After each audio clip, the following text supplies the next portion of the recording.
The wedding reception was alive with laughter, the clinking of glasses, and the rhythmic hum of music that set an upbeat tone.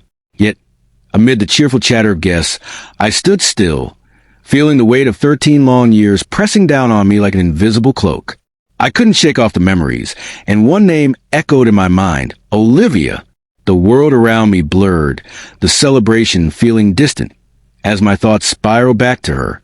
And then, like a scene unfolding in slow motion, she entered my line of sight. Olivia moved through the room with the same effortless confidence she always had, as if she owned every space she walked into. Her appearance had barely changed over the years, save for a sharper haircut. The golden strands of her hair still framed her face just above her shoulders, and those eyes, those piercing, familiar eyes, sent a jolt through me. They once held warmth, love, and dreams we had woven together, but they also carried pain, betrayal, and the echo of words that had shattered me. We had once promised each other forever. Young and idealistic, we had believed love could conquer anything, but reality had other plans. Doctor's visits, tests, endless waiting, and the deafening silence that followed each disappointment had worn us down. And when the final verdict came, that we couldn't conceive, Olivia had turned on me, her voice colder than I had ever known it to be. "Without a family, you're not a real man," she had spat before walking out of my life, leaving me hollow. That was 13 years ago. I had not seen her since.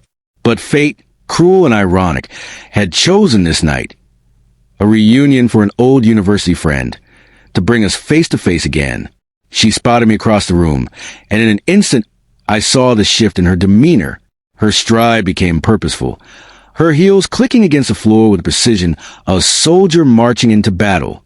My pulse quickened, but I forced myself to remain still, hands in my pockets, masking every flicker of emotion.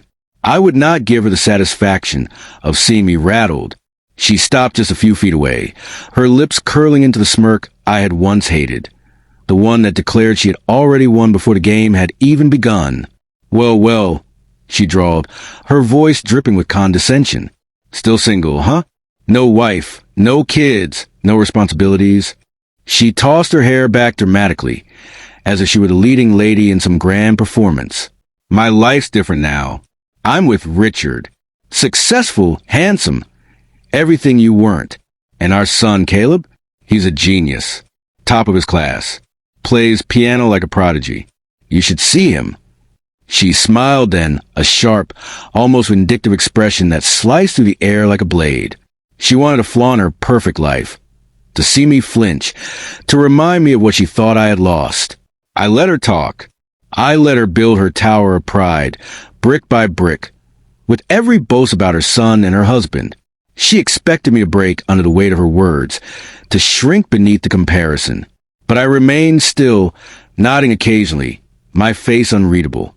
And then, when she finally paused to take a breath, I saw my moment. I shifted slightly, glancing over my shoulder before lifting my hand in a small, casual gesture. "Nice," I said, my voice calm. "Here's my son."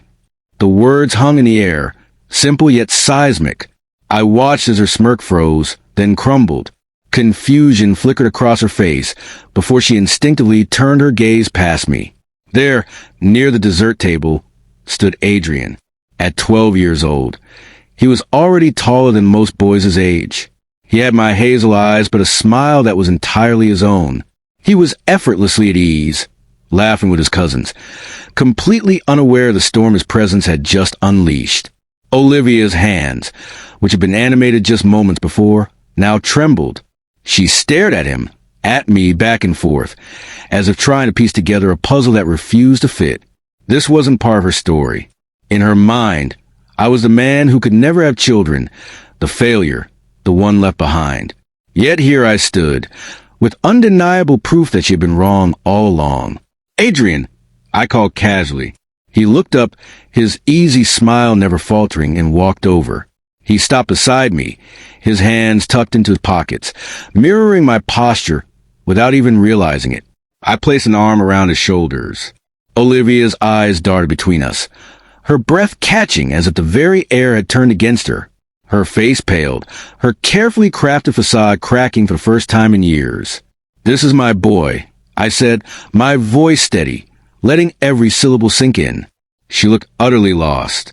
Olivia, the woman who always had the upper hand, who had walked away believing she was the one who had won, stood there, stripped of her confidence.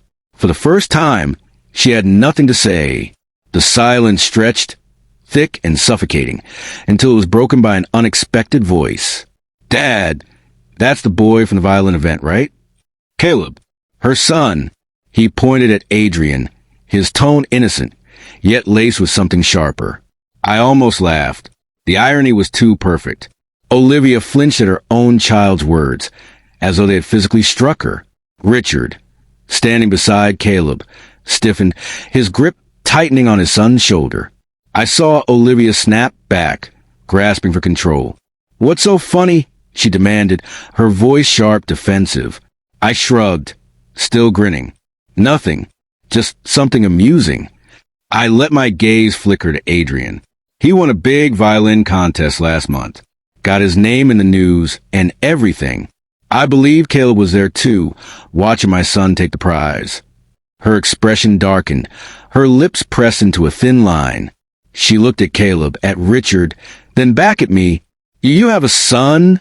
She whispered, though it was no longer a question. It was a truth she couldn't escape. I nodded, slow and deliberate. Yes, Olivia, I do. And just like that, the foundation of her perfect world cracked. Right there, in the middle of that crowded wedding, while my family stood firm beside me, hers unraveled. The music played on, the party continued, but for a brief moment, it was just us, locked in a quiet reckoning. Adrian, unaware of the gravity of the moment, licked frosting off his fingers, while Olivia stood frozen, staring at him as if he were an unsolvable riddle. Richard finally broke the tension, placing a firm hand on Caleb's shoulder. Let's go. But Olivia didn't move. She was stuck in that moment, trapped in the realization that the past she had rewritten was unraveling before her eyes. The years she had spent running, convincing herself of my failure, had finally caught up with her. And for the first time in 13 years, I felt free.